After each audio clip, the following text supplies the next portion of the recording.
Hello everyone, welcome back to the channel. आज के video में जिन सेंटेंसेस में टाइम के बारे में बात की जाती है, मतलब जिन सेंटेंसेस में तब तक, जब तक, ज्यों ही, इस तरह के वर्ड्स आती हैं, उन सेंटेंसेस को जोड़ने के लिए वर्ड्स बताने वाली हूँ। तो वीडियो को एंड तक देखें, चैनल को सब्सक्राइब कर लें, वीडियो को लाइक कर दें और शेयर करें। फर्स्ट लिंकिंग वर्ड है आफ्टरवर्ड्स। आफ्टरवर्ड्स मतलब बाद में, फिर, पश्चात, तत्पश्चात, तदुपरांत, तदनंतर या उसके बाद। Means at a later or future time. We had tea and afterwards we sat in the garden for a while. हमने चाय पी और उसके बाद कुछ देर बगीचे में बैठे। उसके बाद या बाद में या उसके पश्चात बगीचे में बैठे। I will take you to the park but afterwards you must complete your homework. मैं तुम्हें पार्क में ले जाऊंगा लेकिन बाद में तुम्हें अपना होमवर्क पूरा करना होगा। इवेंचुअली मतलब अंत में, अंततः, आखिरकार, आखिर में या अंतोतगत्वा। मीन्स इन द एंड और after a long time and a lot of effort. Eventually she got a job and moved to abroad. अंततः या आखिरकार उसे नौकरी मिल गई और वह विदेश चली गई। After a long search they eventually found the missing papers. लंबी खोज के बाद अंततः या आखिरकार उन्हें लापता कागजात मिल गए। हैंसफोर्थ का मतलब होता है अब से, आगे से, इस समय से या अब से आगे, मतलब अब जो ये समय शुरू हो रहा है तब से। स्टार्टिंग फ्रॉम दिस टाइम और from now on. In my opinion we all should henceforth encourage him to start his own business. मेरी राय में अब से हम सभी को उसे अपना खुद का व्यवसाय शुरू करने के लिए प्रोत्साहित करना चाहिए। Henceforth, all staff will need to provide proof of identity before entering the building. अब से सभी कर्मचारियों को भवन में प्रवेश करने से पहले पहचान का प्रमाण देना होगा। नेक्स्ट कंजंक्शन है मीनवाइल। मीनवाइल का मतलब होता है इस दौरान, तब तक, इस समय में, उसके साथ साथ या इतने में, मतलब जब कोई काम हो रहा है उसके साथ साथ ही दूसरा काम। Means at the same time. Leave the cake to cool completely meanwhile make the topping. Cake को पूरी तरह ठंडा होने के लिए रख दीजिए, इस बीच टॉपिंग बना लें। The doctor will see you again next week meanwhile you must rest as much as possible. Doctor आपको अगले सप्ताह फिर से देखेंगे, इस बीच या इस दौरान आपको जितना हो सके आराम करना चाहिए। इन द मीन टाइम का मतलब होता है दो बातों के घटित होने के बीच का समय, बीच के समय में या इस बीच, मतलब दो चीज़ें जब हो रही हैं उनके बीच का जो टाइम है।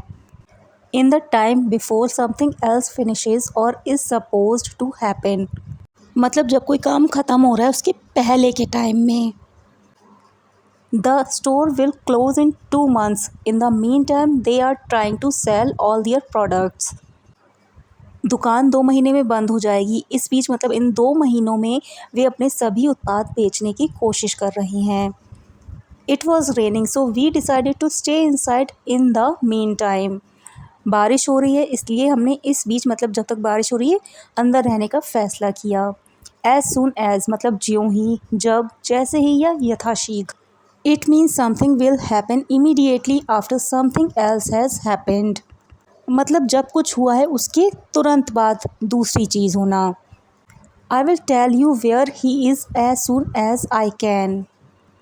मैं यथाशीघ्र आपको बताऊंगा कि वह कहाँ है, मतलब जो ही मुझे पता चलेगा मैं बताऊंगा कि वह कहाँ है। I came as soon as I heard the news. जैसे ही या ज्यों ही मैंने खबर सुनी मैं आ गया। सूनर और लेटर का मतलब होता है भविष्य में कभी, कभी ना कभी, देर सवेर या किसी दिन, मतलब कभी ना कभी होगा लेकिन एग्जैक्ट नहीं पता है कब होगा। At some time in the future और one day. Sooner or later she will realize what she has been doing is wrong.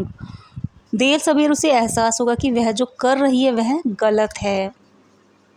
Don't worry, sooner or later he will come back home. चिंता मत करो, देर सवेर या कभी ना कभी वह घर वापस आ जाएगा।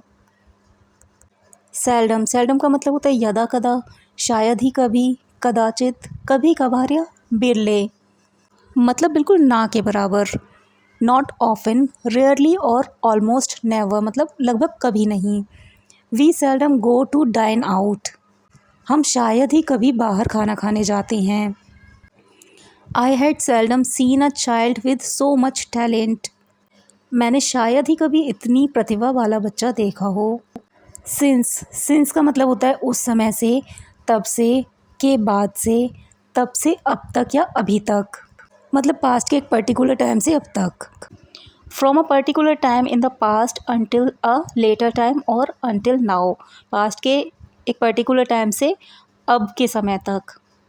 आई have been working in this organisation ever since I started my career, जब से मैंने अपना करियर शुरू किया है तब से मैं इस संगठन में काम कर रहा हूँ। We have been friends since we were at school together, हम तब से दोस्त हैं जब हम स्कूल में एक साथ थे। नेक्स्ट है कॉन्करेंटली। कॉन्करेंटली का मतलब होता है समकालिक रूप से, समांतर रूप से, एक साथ, एक ही समय पर, मतलब एक ही समय पर दो काम होना, eight the same time. The internship runs concurrently with course work, internship course work के साथ साथ चलती है, मतलब दोनों काम एक साथ होते हैं। All 7 projects are running concurrently, सभी 7 परियोजनाएं एक साथ चल रही हैं, मतलब सातों एक ही साथ रन हो रही हैं। तो ये था आज का वीडियो, जिसमें मैंने आपके साथ 10 लिंकिंग वर्ड्स, या आप बोल सकते हैं कंजंक्शन या कनेक्टर्स, या हम इनको ट्रांजिशनल वर्ड्स भी बोलते हैं, जो दो सेंटेंसेस को जोड़ने का या उनके रिलेशन को बताने का काम करते हैं। तो आई होप आपको वीडियो समझ में आया होगा, सभी वर्ड्स अच्छे से समझ में आ गए होंगे। अगर वीडियो अच्छा लगा हो तो लाइक, शेयर और चैनल को सब्सक्राइब ज़रूर करें।